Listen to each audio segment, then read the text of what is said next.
Every once in a while, a movie will hit Hollywood that flips some kind of switch. Because all of a sudden, a bunch of writers and directors make really weird movies inspired heavily by something else. Sometimes to the point where it's just a blatant ripoff.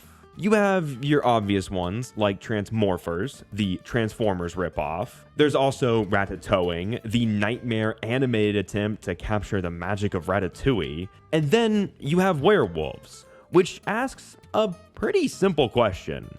What if Purge, but werewolves? And when you pair that with a B-movie director, a big star like Frank Grillo, and a budget that they won't release publicly, you get quite a treat. Kind of similar to Tom Cruise's padded butt in The Mummy. And with that, let's get into it. Not his butt, the movie. Werewolves opens telling us about our new furry-infested world. 1 year ago, a supermoon triggered a global event that turned billions of people into werewolves. And tonight, the supermoon is coming back. This guy, Dr. Aranda, is talking to an off-screen reporter when he tells us that nobody should be exposed to moonlight tonight. Fear will cause you to make bad decisions, so stick to a plan. And lastly, that he and the others are working around the clock to find a cure. After this sick lore drop, we meet the insanely ripped Frank Grillo. Jesus Christ, look at those arms. He's playing a guy named Wesley, and he's helping out his sister-in-law Lucy werewolf-proof her house, which includes a board with nails in it as a trap, bear traps in the lawn, a pretty weak-looking fence that he then electrifies, and pepper spray sprinklers. During all of this, the neighbor Cody goes full America and does some target practice in his backyard. Now, Wesley is a Marine because everyone knows they make for the most badass heroes. And no, I'm not just saying that because I served 7 years myself. I'm saying it because it's the truth. But we also have to suspend our disbelief a little bit because he's also the lead molecular biologist at the CDC. And yeah, I would have believed something like professional crayon tester or something like that, but this is a bit of a stretch. So Wesley goes off to the CDC to test their big invention, which is called Moonscreen. Their big invention is just sunscreen, but for against the moon. Also, the best plan they could come up with was to use cages and some collars. Like, every single scientist is just standing out there waiting to be killed. The moonlight shines in, and at first, everything seems to be working, which prompts Aranda to suit up and get up close and personal with the test subjects, which is always a good sign. Chaos ensues and everybody starts turning because the moon screen wears off after an hour. And during this, Aranda gets turned into a werewolf, cages topple over, and one guy just starts shooting his gun wildly, which releases all the werewolves from their cages, and we also get some classic horror movie guy being dragged away death. For some reason, this also causes every single light in the facility to burst for seemingly no reason, which I find extra funny. During this, Wesley's neighbor Cody gets into a little shootout that ends in him also getting exposed to moonlight and turning into a big furry friend. At the CDC, only main man Wesley and this other scientist named Amy survive the slaughter, so they gear up and race the fuck out of there. Wesley gets distracted by a phone call from Lucy, causing them to T-bone a bus, which, like, why the fuck is a bus out during Werewolf Purge? The duo get harassed by some wolves, hide under a truck, and then get saved by a literal child, which leads them to some tunnels. Now, I should point out, this movie takes place in Miami, Florida, a place where underground anything is almost impossible due to the high water table. And there's also apparently a big underground shelter where people got bused to earlier.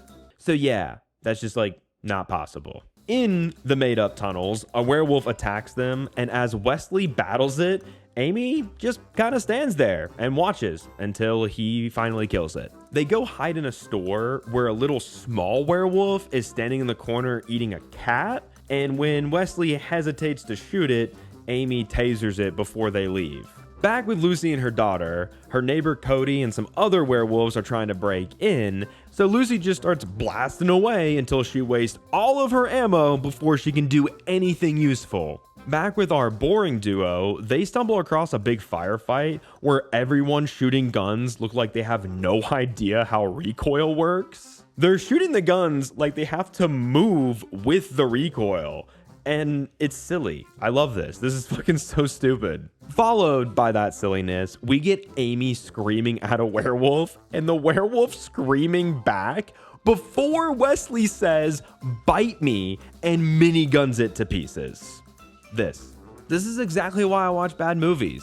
When they do shit like this, I laugh so hard, I can't stop smiling at the stupidity. Jesus Christ.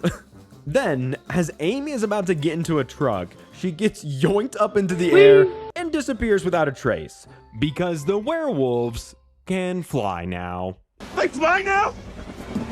They fly now! Wesley arrives at Lucy's house with another bad one-liner when he says, "Come on, you hairy motherfuckers, come fetch."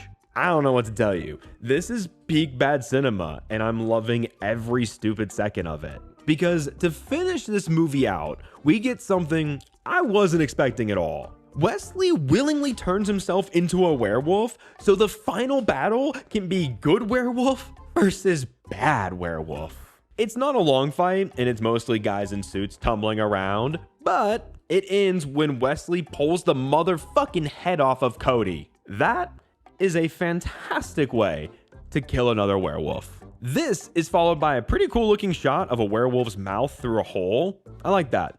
That's actually really cool. The movie wraps up with Lucy begging Wesley not to attack them in werewolf form until he eventually turns back into a human in the daylight, and the movie ends. Oh, and we get another shot to show just how insanely ripped Frank Grillo is at 60 fucking years old. The only way I know how to summarize this movie is that it's silly, something I've said a few times already. I noticed that there are a lot, and I mean a lot, of lens flares. I think this could rival the Star Trek movies from J.J. Abrams. There are so many lens flares in this movie. But I guess these B-style slop films have to find some way to make up for the poor script, mostly bad acting from anyone who isn't Frank Grillo, and the plot being laughably dumb. The opening has Aranda tell us about the supermoon, and every time the reporter asks a question, it sounds like she's reading the line for the very first time.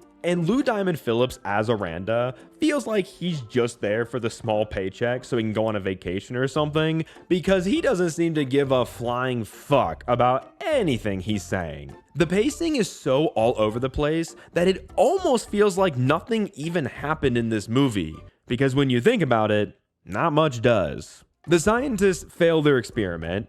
Wesley and Amy run around town for a bit and barely fight any werewolves until Wesley makes it to Lucy, and while all that happens, Lucy and her daughter just scream and run around their house for a bit. Also, when you think about it, this whole issue of people turning into werewolves in the moonlight should be pretty easy to avoid. Yet, this is based in the real world, so the fact that people would still go outside at night, even though they would know it would turn them into a bloodthirsty, mindless creature, feels about right this day and age. There's also a few moments when the movie tries to add some carnage. One guy gets his face bitten off, and it looks mostly okay. There's also a young girl who tries to get Lucy to let her inside, but the neighbor Cody Wolf rips her back off and then pushes her up against the electric fence. So that's pretty brutal. And that electric fence is also a pretty funny thing in this movie. At the start, we see Wesley hook it up by using a generator. But then, anytime a werewolf hits the fence, the lights in the house flicker. But then, when they knock over the power line, the whole house goes dark. If the fence was being powered by the generator, why would the house lights flicker? The generator wasn't hooked up to the house. The power pole was hooked up to the house. It's probably the same reason the generator changes colors, because when he's dragging it, the top is gray. Then, when he's hooking it up to the fence, the top is red. So, you know, well, actually, I don't know. But hey, movies. This is just me poking fun though, because these are the things that my two brain cells do enjoy. Watching people get dragged into smoke in a campy way, watching them get dragged under cars with blood being smeared, watching them get slashed across the stomach and then looking completely shocked, and my personal favorite, watching them get yanked up into the air and disappearing completely. I guess we need to wait for Werewolves 2 Cruise Control to see if Amy lived or not. This movie is overall fun, but only if you're able to enjoy something where thinking critically will ruin that fun. Personally, I just really enjoy watching Frank Grillo on screen, even if he's in a few really poorly made films. I still find joy in his presence. At the end of the day, this is exactly the kind of movie I started watching this channel to talk about in the first place, which lands Werewolves in so bad, it's good. Hey everybody, if you enjoyed this video, don't forget to check out my Sony villain video. Don't forget to like, subscribe, and comment down below what movie you'd like to see me cover in the future.